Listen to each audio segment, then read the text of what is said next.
Kiddushin Daf begins in the middle of a complex discussion about halachas of redemption of lands, homes, fields, and an eved, when they can be redeemed and when they return at Yovel. The Gemara is discussing a kavachomer. The Gemara is in the middle of bringing a pircha and a mehatzad, a tzadashava shebehen in this kavachomer. So let's review what we've learned and see what the Gemara continues.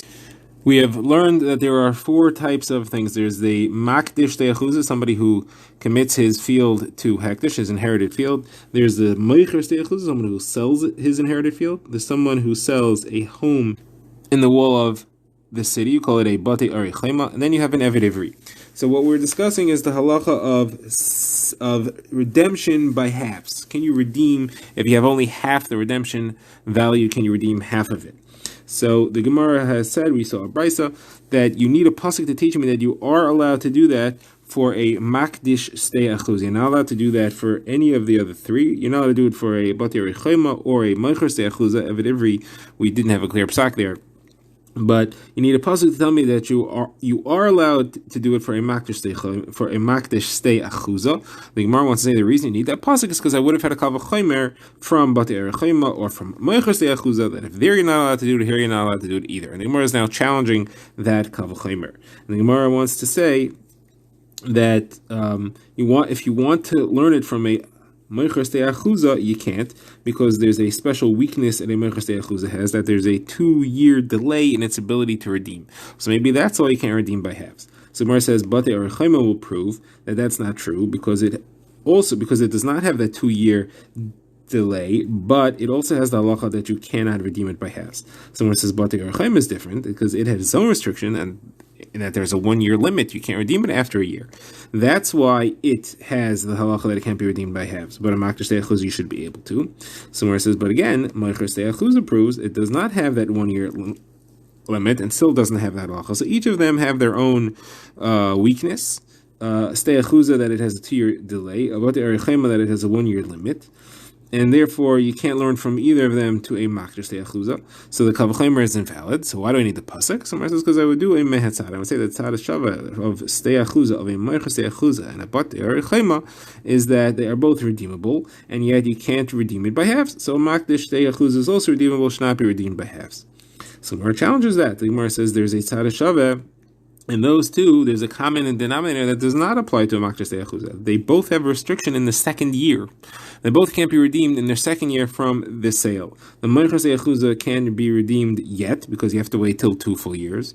The batei rechema can't be redeemed because he only has a 1-year limit. Afterwards, it can't be redeemed. But a makdish ste'achuzah could be redeemed in that second year. So maybe therefore he should be allowed. There's no kavachomer to say that he can't redeem by halves. So the Gemara says, so there you bring in eved ivri, and eved ivri is the proof, and eved ivri does not have any restrictions in the second year.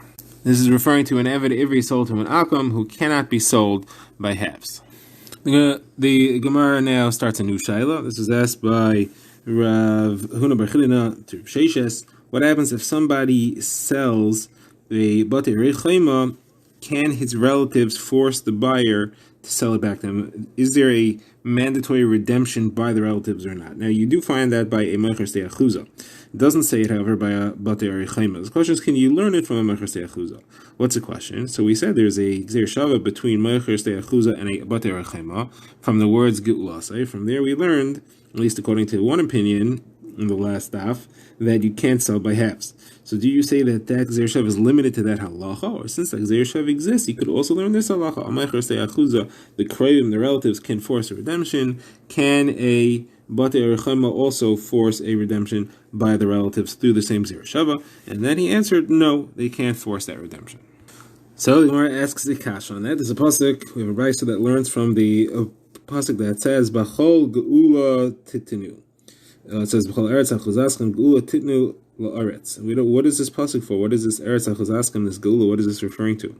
So the brisa says it's l'rabbis, it's to include batim and an eved ivri. Which batim are we referring to? It's obviously we're referring to batei rechema. So you see clearly that a batei rechema does have redemption by the relatives. The brisa says, no, this is talking about batei chatzerim. It's talking about homes that are not within a walled city at all, to teach that there's redemption by the relatives there. Someone says, but that it says explicitly. It says, that the homes in an open city are considered to be the same as the field themselves, and just like they have redemption, these homes have redemption. Someone says, no, that pasuk is to make it an obligation to redeem.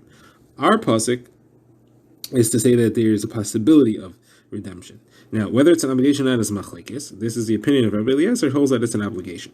So let's see that Brisa as to whether or not it's an obligation. So Brisa brings a Tanakama who says, when it says v'galus mimkar echov, you should redeem that which your brother has sold. That is saying that it is an option. You have the ability to redeem what you don't have to. How do you see that? Because it says v'ishki lo yiyalei. If a man has no redeemer, anybody who has an achuzah is not a ger, he must have a redeemer. So there's some relative out there? How's there no relative who has the ability to redeem? It must mean that the relative doesn't want to redeem, and this teaches me that it's optional. He doesn't have to if he doesn't want to. That's Rabbi Yeshua's opinion. Rabbi Elazar says, and it says v'galas mimkar echav, that's an obligation. How do you know? Because it says bakol geula titnu. You see that it is an obligation for everyone. That's the chayv. So the Gemara says the Rabbanan said to Rav Ashi, some say Ravina said to Rav Ashi, if you want to say that it's to include Batei Arechayma, I understand the word bakol, to include other types of houses that weren't mentioned. Going to the one that it's referring to Batei Chatzeirim, and there's another pasuk saying it's chayva, so why does it say bakol? The pasuk is not referring to all homes, it's just talking about another one. So Gemara says, okay, that's a kasha. Gemara now asks another kasha. Abai asks a pasuk about the redemption of every soul to an akum. Says the word yigalenu 3 times. It says echad imkar gulot tilel echad me echav yigalenu oidoido even doido yigalenu oimisher b'sorim yimishpachti yigalenu oyisigayodo v'nigal lists the various different relatives in order to show that they all can redeem. In other words, yigalenu 3 times to include 2 other types of things that can also be redeemed by relatives. So what are those 2 things? So the Gemara wants to say it's Batei Arechayma and an Eved Ivri that's sold to Yisrael. And therefore you see a source that you have a Batei Arechayma. So the Gemara says, no, it's not referring to that. It's referring to a Batei Chatzeirim and a Stei Achuzah. So the Gemara says those are written explicitly. It says, Stei Haratzei Chashev.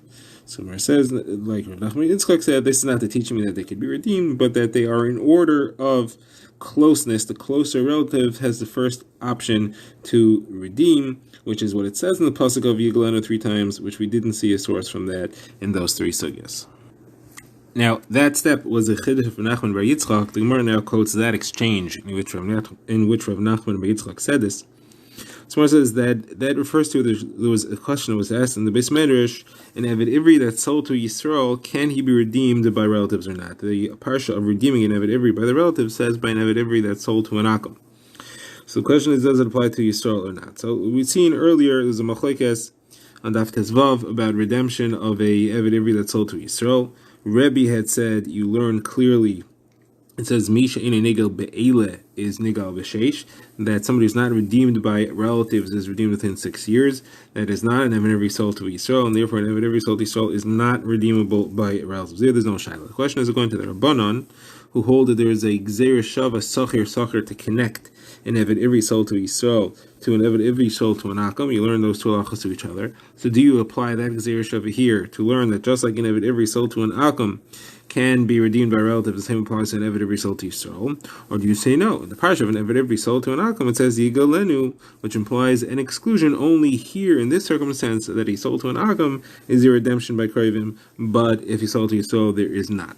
So the Gemara wants to bring the same brisa which we brought here, the same limud, to prove it. So it quotes the pasuk b'chol geula titnu to include batim and Eved Ivri, homes and avadim. So batim, it says pashtus is batei rechema, and Eved Ivri is an Eved Ivri and kedli Yisrael. Right? So Gemara says no, Eved Ivri means an Eved Ivri that's sold to a guy. What do you mean? We just said that's where it says it explicitly. You don't need a limud of b'chol. You don't need b'chol geula titnu to include that. So Gemara says no. That which it says explicitly is to teach me that it's an obligation, not to teach me that it's a rishus. Here you have to teach me that it exists, and there you teach me that it's an obligation. And even Rabbi Yeshua, who said before, when we're talking about stei achuzah, that it's not an obligation, it's only rishus, here he would agree by an Eved Ivri it is rishus. That's because you don't want him to stay by the akum. The relative is an obligation to redeem him so that it doesn't get lost amongst the akum. And then Gemara quotes a proof to this, and that's our discussion which we just had. It says Yigalenu, we have the brisa that says Yigalenu 3 times. For all the geulas that they redeemed in the same way. Was it referring to a pashtus batei rechema and Eved Ivri that's sold to Yisrael? We said no, it's batei chatzeirim and a steachuza.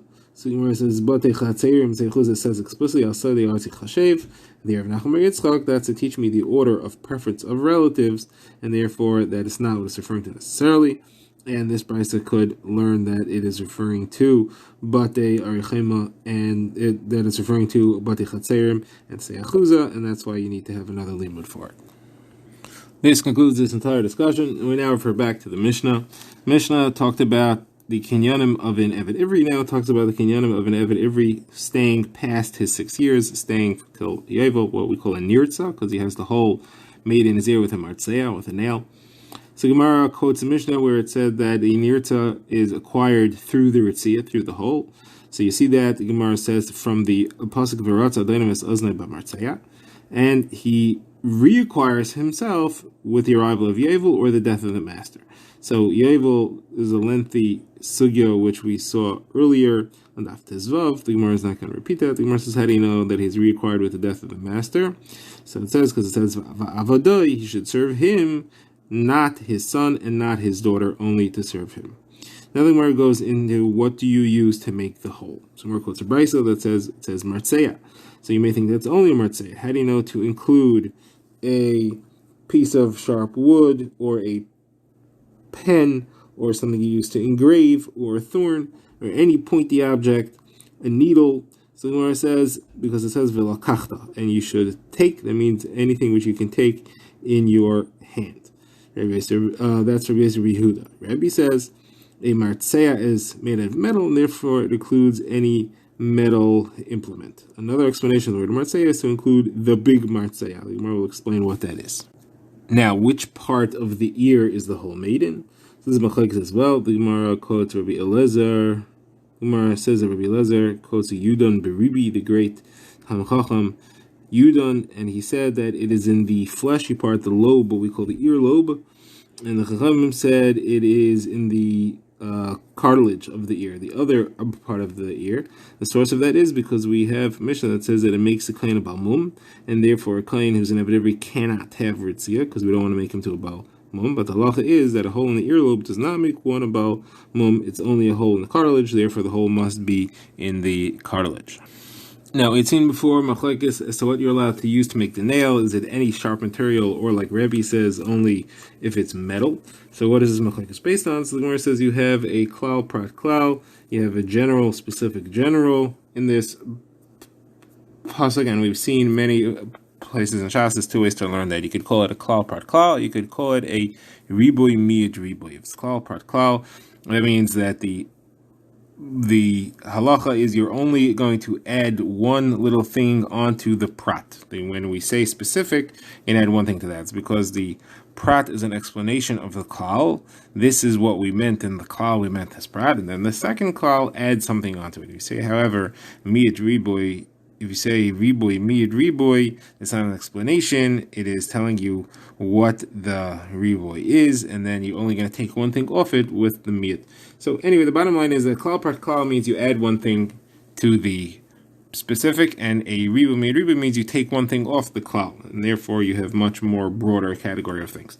So Rabbi learns it has to be metal, and the other opinion learns that it could be anything which is a sharp object. What's it excluding? The other thing that it is excluding is a chemical. You have to use an object, you can't use a chemical. Now, what are the terms? So Mer just explains when it says vilakachta, so that's a general term, which is either a klal or a riboy. Then it says martzeya, that's the prat or the miyat. And then it says be'oznai uvateles, that's the klal or the riboy. And that's how you learn it either way according to each opinion. Now, the Gemara says that we had an opinion that said martzeya is the great martzeya, martzeya hagadol. What's that referring to? So Rava says that this is a drasha, just like you say when it says ha-martzeya, where you say ha-yerech. If a drasha discussing the gita and asha, that it's only in the right leg according to one opinion, that's because it's the leg, the great leg. So here also it means the one special nail that you have.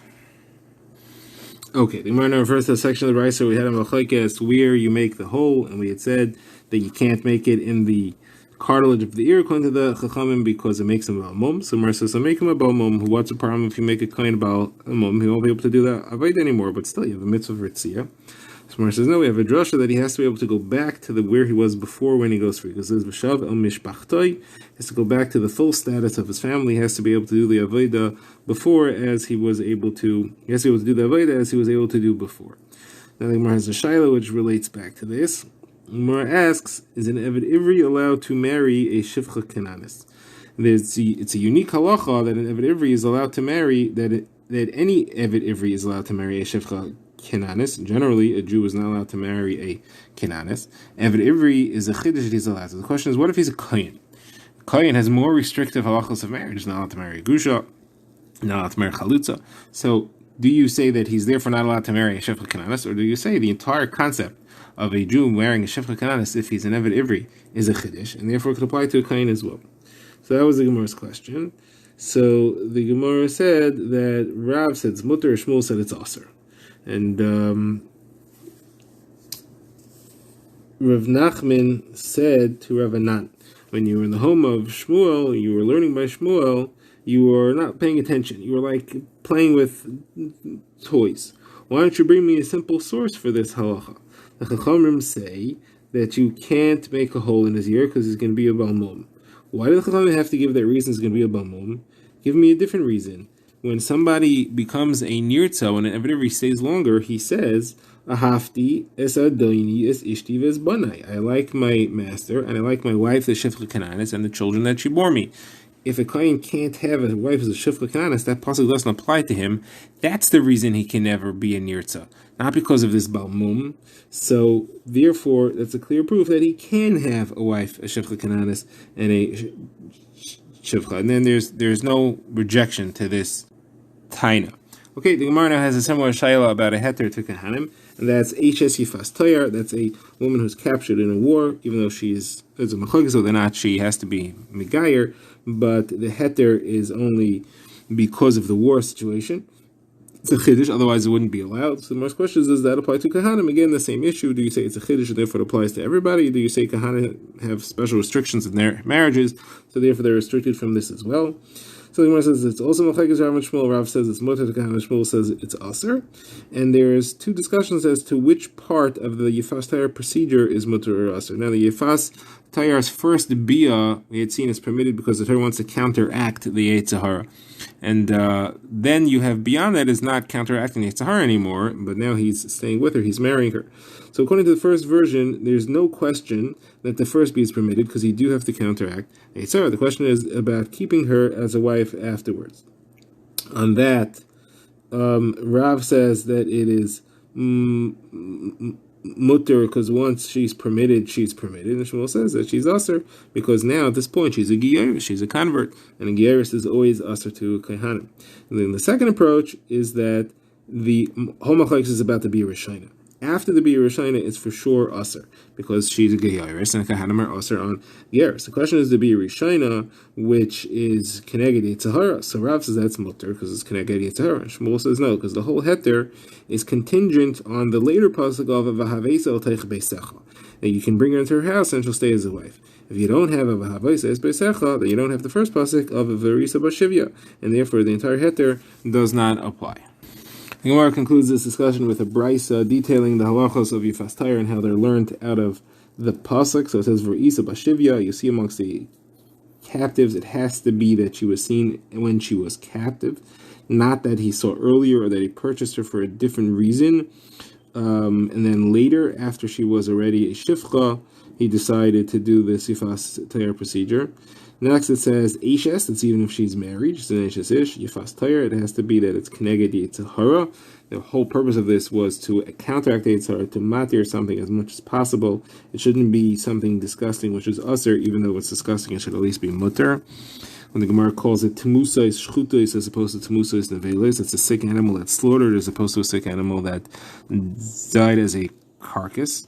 Next it says V'chashakta, and he will desire her, even though she's not necessarily objectively beautiful. If he desires her, that's his prerogative, and it applies. The halacha applies. But her, it has to be only one. Can't take more than one. and that's that there's a marriage. He actually does Kiddushin, and the marriage is chal. It says leisha, it can be only one. He can't take two. One for, even though we said he himself can't take two, here we mean he can't take one for another person, one for him and one for his father, or one for his son or anyone else. And then it says v'havesa, that he has to be only upon bringing her into his home. He cannot pressure her for bia during the war.